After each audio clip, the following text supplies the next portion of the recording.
Hey guys, this is how to find archive mails in Gmail. So guys, this process that I will show you will work on iOS, Android, and your Windows. So it will be just a different layout, but it will be just the same process. So I'm going to show you two options.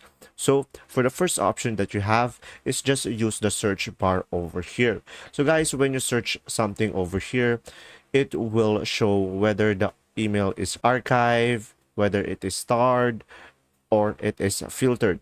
So guys, just simply search for a keyword of the email, and from there you should be able to see all of the email that you have on a certain keyword that you provided.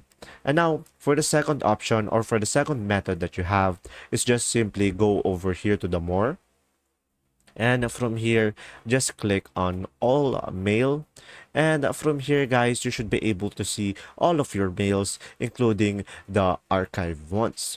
So there you go, that's pretty much it. You will have two methods in order for you to see the archive mails. If this video was helpful, please like and subscribe, and thanks for watching. See ya.